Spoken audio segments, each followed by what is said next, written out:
welcome back to my channel. So, kumusta naman kayo guys?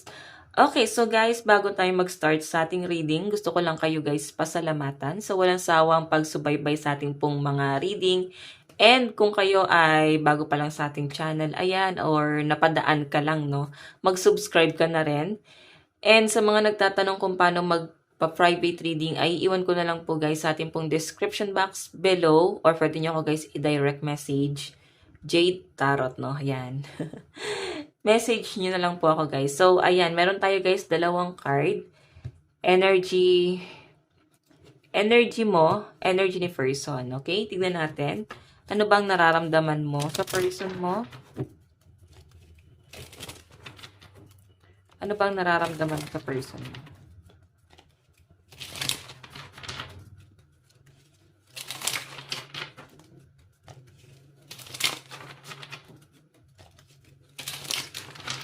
Okay.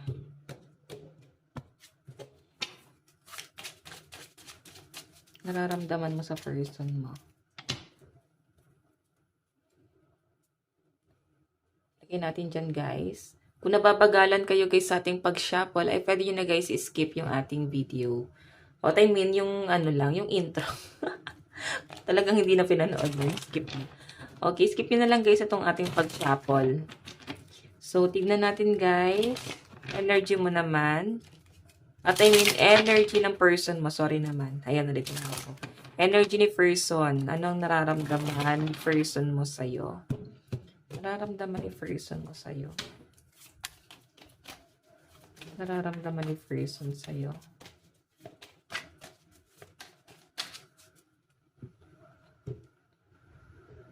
Okay. Tingnan natin, guys. Okay. Dumating sa energy ng person mo. Ano ang nararamdaman ni person mo sa'yo ngayon? Eight of Swords. Naku, mukhang na-stuck si person. Actually, si person mo, guys, Eight of Swords, kung makikita niyo yung energy na yan, guys, may tao dun sa gitna ng swords na nakapalibot. So, ganun yung feeling ng person mo. Feeling niya stuck siya sa sitwasyon. Feeling niya, guys, hindi na siya makaalis. Kung saan mo siya, guys, nilagay. Or pwedeng hindi mo naman, guys, intensyon na malagay siya dun sa sitwasyon na yon. Hindi mo rin naman, guys, sinasadya. Talagang, mahal ka lang talaga ng person mo kung bakit nilalagay niya or nalagay niya yung sarili niya sa ganun din. Okay? Walang may intention nun, guys. Okay? So, ngayon si person mo, guys, stuck siya. Hindi siya makalis.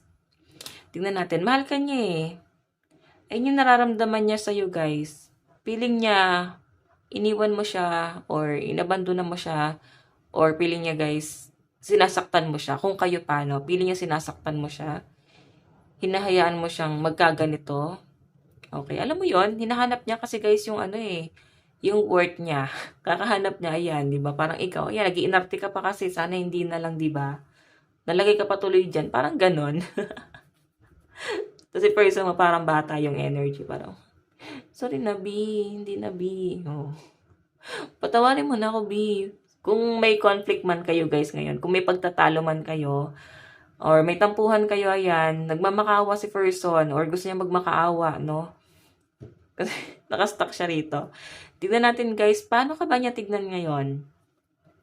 Magician, busy. So, sobrang busy mo, di mo siya napapansin.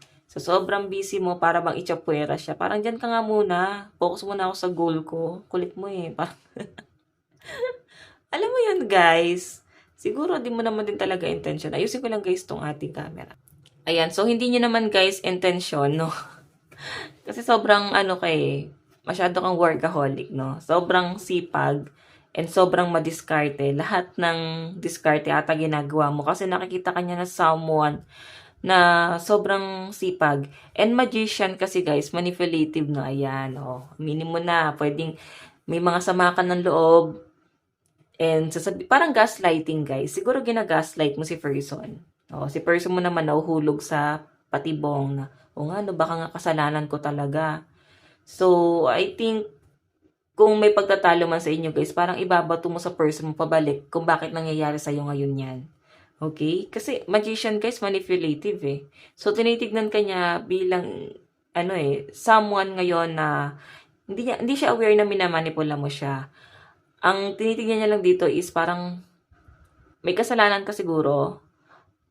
Pwedeng, ayun nga, meron kang kasalanan, tapos si person mo, parang hindi siya guys aware, no? Na para bang kasalanan niya ata. Napapaganon siya. Siguro kasi yun yung binabato mo sa kanya, na parang, kasalanan mo eh. Hindi dapat magkakaganito. So si person mo, bilang mahabagin, oo nga ba, kasalanan ko. Ayan.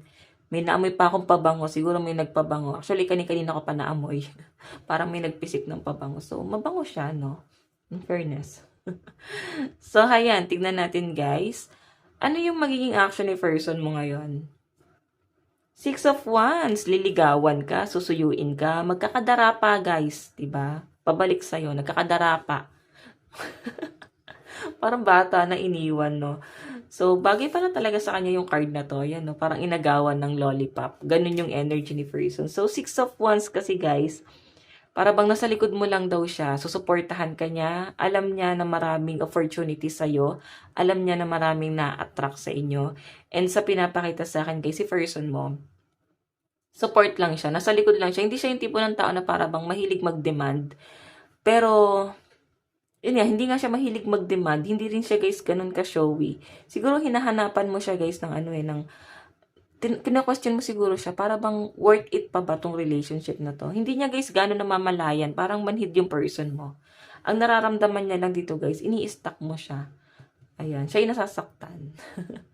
Sige, tignan natin ano yung outcome. Meron tayong Page of Pentacles. Ayan, si person mo, guys, Page of Pentacles, mas bata sa inyo. Mabagal. May new beginning, guys, ako nakikita pagdating sa inyong dalawa. Kumbaga, may blessing na paparating, no? Or pwedeng meron siya, guys, gustong gawin pagdating sa connection nyo. Kasi, ayan, no? Pwede yung blessing na yun, baka bata pa rin. Kasi page siya bata to, so baka magkakaanak kayo, guys. Or pwedeng pinaplano niya. Gusto niya, guys, magkaroon ng family na, no? Kasama ka. So, tignan natin, overall energy. Bottom of the deck, Judgment. Pwedeng gina-judge po siya, guys, ngayon ng family mo, or pwedeng ng ibang tao, or pwedeng dinadaw niya talaga yung sarili niya. Parang piling niya hindi kanya kayang abutin.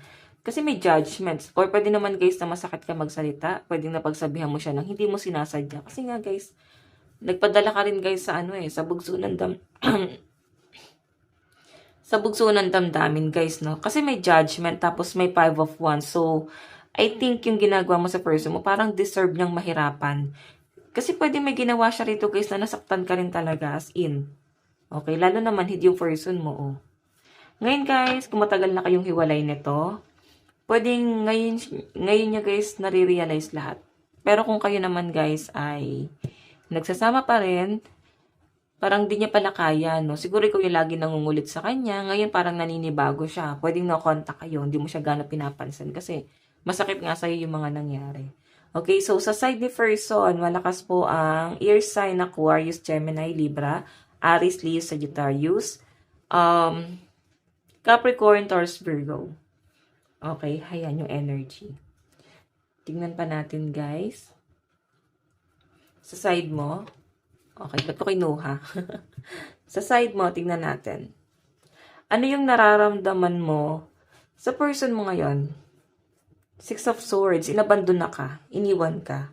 So, bakit mo siya patatawaran kung iniwan ka niya? Lalo na kung may mga anak kayo.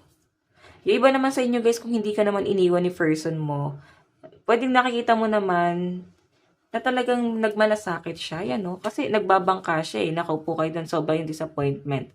Pwedeng nalulungkot ka rin, no? Nalulungkot ka rin sa mga sacrifice na ginagawa ni person. Sobrang workaholic, sobrang busy. Minsan dumadating sa point na kaya ka rin nagpapaka-busy kasi ganun din yung ginagawa niya sa inyo. Okay? So, parang ginagaya mo na lang din yung ginagawa niya sa inyo. Nasasaktan ka rito kasi lalo na, guys, kung ikaw ay single mom or single dad, tapos single yung person mo. Okay? Pwedeng nahihirapan ka kung paano mag-a-adjust sa connection nyo, guys. Tingnan natin, usog lang natin. Okay? Ano naman yung tingin mo sa kanya ngayon? Page of Wands.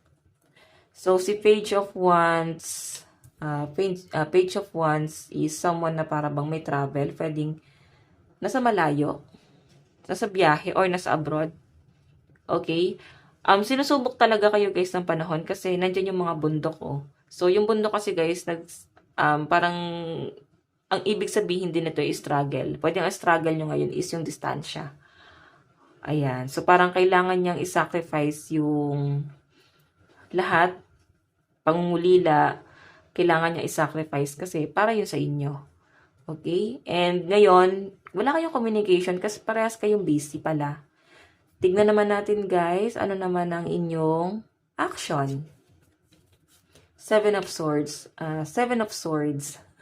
So guys, ang nakikita ko dito, kasi etong Seven of Swords, scam, parang ganyan, or para bang ninakaw yung sandali. So I think yung iba sa inyo, para bang mas magiging ano ka sa kanya, tuso. Kasi si person mo, tuso siya eh. Okay? And nakikitaan mo siya na para bang inuutakan ka niya. So, ganun nga yung ginagawa mo rin sa kanya. Ibabalik mo lang din sa kanya. Okay? Tignan naman natin ano yung outcome ng mga gagawin mo. O, diba? May pagtatalo. So, parang war lagi sa energy mo, guys. Okay? May pagtatalo sa inyo, guys. May nakakita ko na parang hindi ganun ka-open sa communication talaga. So, siguro, guys, para maayos nyo tong relationship nyo is kailangan parang meron man lang isa sa inyo mag-first move. Pwede kasi guys na ikaw pinapanindigan mo talaga. Okay, galit ka talaga sa person mo. Yun nga lang guys, kahit papano, naawa ka pa rin, nakikita mo pa rin yung worth niya, nakikita mo pa rin yung mga sacrifice niya nung magkasama kayo. Pero, yun nga guys, gusto mo na rin guys mag-move on. Pwedeng kinukulit ka pa rin niya, yan no, may communication. Yun nga lang guys, pwedeng binalak mo siya, or ayaw mo siya guys papasukin. Ayaw mo siyang bigyan ng chance, no? Kasi guys, binablock mo eh. Umiiwas ka talaga sa kanya. Siguro talagang grabe yung ginawa sa inyo. Tignan natin guys yung bottom of the deck. Two of Wands. Ngayon, may inaantay kang travel. Pwedeng ikaw ay mag-a-abroad. Or pwedeng magka-cross country. Pwedeng foreigner pala tong kadil mo. So, sa pinapakita sa akin guys, ayun, mas focus ka na lang sa inyong pentacles. Mas magpo-focus ka sa inyong stability, death and revert. So, new beginning, nakikita ko yung paghihirap mo. So, mas serious to, no? Mas, ano pa sa, what I mean, mas nag-aalala ka pagdating sa inyong finances. Sabi nating, mahal mo yung person mo, pero mas worry ka talaga pagdating sa inyong pera. Okay? Sa pinapakita sa akin dito. And I think si person, nandun sa point na para bang nakastuck pa rin. Oo. Para ba kayo nangyari kay ano? O, nangyari sa inyo. Kasi person mo guys, nag-overthink. Okay, yung bottom of the deck mo guys, mas focus ka sa inyong pentacles, career, new beginning. So, I think, mas maraming opportunities sa'yo talaga. So, sa side mo, malakas ang fire sign, Aries, Leo, Sagittarius, Aquarius, Gemini, Libra. Consistent yung card. Talagang doon. And Capricorn, Taurus, and Virgo. Tignan natin guys, ano pa itong relationship nyo.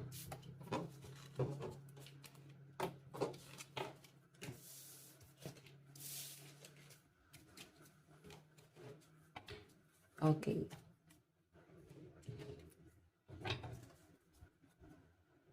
Saan na patungo, Spirit Guide?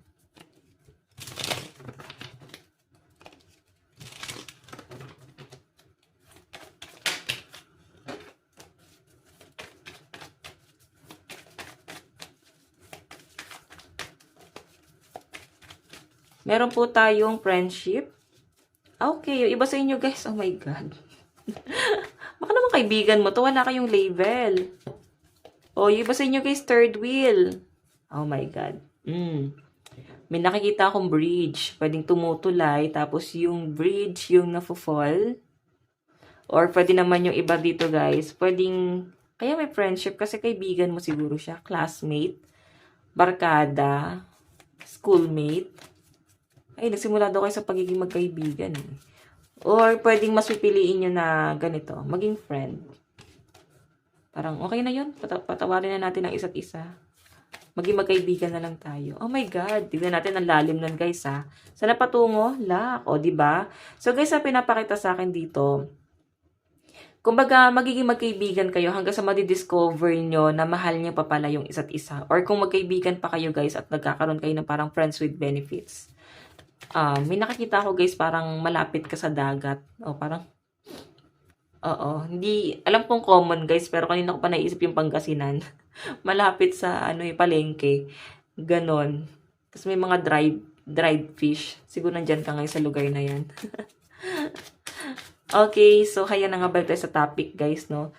Pwedeng wala kayong label, then after na to guys, na para bang paglayo mo, si person mo, gusto niya guys sabihin na sa'yo na mahal ka talaga niya. And nakikita ko na i-workout niyo po itong relationship niyo. Ayan no, maswerte kayo pagdating sa pera. Kasi parehas kayo guys ng vibes. Okay? Meron po tayong hesitation. Naku, naguguluhan ka pa rin. Sabihin na natin, eto na nga. Naguguluhan kayo guys. Naguguluhan din si person. Naguguluhan kayo sa feelings nyo. Ganun yung nakikita ko. Kasi okay naman kayo pagdating sa pera. Pwedeng magka-vibes nga kayo eh. Magka-sosyo. Or pwede kayong maging magka-sosyo guys eh. Pag nagsama kayo or nagbanding talaga kayo guys. Pag nagkaroon talaga guys ng teamwork sa inyo, magiging maganda yung daloy ng pera nyo. Okay, yun nga lang guys, nagkakaroon ng hesitation. Pwedeng meron kayong dapat i-give up para lang dito sa relationship na to. And yun yung parang mas alarming sa inyo. Tingnan natin, meron po tayong marriage. Ayan, sa pinapakita sa akin guys. Mukhang doon din ang ano nyo guys, oh. Doon din po ang bagsak nyong dalawa. Sa kasalan din guys, nakakatuwa lang, no? Ay, no, collaboration. Mukhang, oh my God. So, itigil na guys ang pag-overthink kasi may nakikita ako dito guys na para bang siya na yung endgame mo. Oh, siya na yung endgame mo. Kung makita mo, sabi ko nila foreigner, di ba? Tamang buhok niya. Okay, tignan natin. Love advice. You deserve love. Getting to know each other. So, friend mo nga lang to, guys. Wala pa kayong label kung bakit ganyan. Si person mo, buo yung desisyon niya na mahal ka niya. Or pwedeng kaya siya, guys, nai-stuck ng ganon. Kasi, pwede, no, na naguguluhan siya. Parang bakit siya biglang nahuhulog sa inyo. Okay, kaya ikaw lumalayo kasi nahuhulog ka na rin siguro, guys. At nakikita mo siya na para bang hindi pwede. Pwedeng may conflict sa ano niya, sa relationship niyo or sa pagsasama niyo. Pwedeng malayong kamag-anak or pwedeng malapit na pamilya, malapit na kaibigan, family, friends. So, may mga ganon. Or pwedeng yung mga circle of friend niyo, guys. Ayan, magkakabarkada kayo. Parang ang awkward, guys. Pero, yun nga, guys. Pwedeng hindi niyo alam ba't kayo nahulog sa ganyan. May engagement pa, oh. Ako, mukhang ikakasal kayo, no? Tignan natin, guys, mensahe ni person. Katay ng card. Mensahe ni person. Mensahe ni person. Meron tayong I regret lying to you. So, nagsinungaling po talaga siya sa kanyang nararamdaman. Hindi siya, guys, ganun, naging open talaga. Ay, nag-ano siya dito, guys, eh. Nagkakaroon siya ng regret. Bakit siya, guys, nagsinungaling? Or bakit tinanggi niya siguro yung nararamdaman niya? Or pwedeng may karelasyon kasi siya eh. Kaya guys, parang hindi ka rin niya guys kayang i-grab eh. Hindi ka rin niya guys kayang piliin. Kasi siguro may karelasyon siya. Pero sa pinapakita sa akin guys, pwede magkaroon ng relationship po talaga sa inyo. Tignan natin. Mensahe ni person. Diba? Kakasabi ko lang. Oh, I am not available. So may karelasyon nga ata to guys. Pero mahal nyo yung isa't isa. Yun yung nagpapabagabag dito. Oo, nagpapabagabag sa inyong dalawa. Yung connection, pwedeng ayaw mo rin makasakit. Si person, guys, siguro hindi niya na makita yung worth niya dun sa isa. So, ikaw, parang lumalayo ka kasi ayaw makasakit. Si person naman yung habol ng habol. Nagkakadara pa kakahabol. Tingnan natin, guys. Mensahe niya, I want to be more than friends. Oh my God, guys. Nakikita nyo? Magkakatugma yung card. I want to be more than friends. Si person, gusto niya maging lovers kayo, guys. Gusto niya, guys, na parang mabigyan na ng label to. Matuldukan na kung ano man yung mga pagdadoubt yung dalawa. Okay, sige. Kuha pa ako ng isang message. Kung gusto nyo, guys. Ayan. May mga kinikilig dito. May mga kinikilig. Okay, last message ni person. Finding out the truth crushed me. So, I think, si person, para bang, siguro nag-explore yung feelings. Ganun yung nafe-feel sa kanya. Hanggang sa para bang na-discover niya na, ay, mahal ko talaga siya. Hindi lang to basta crush, no? Hindi lang to basta pagmumuni-muni. So, may something talaga, guys. Okay? So, ayun guys, ito lang po ang inyong, ayan, I want you, oh. Ito lang naman po ang inyong love reading. Hanggang sa muli, God bless and love you all. Thank you.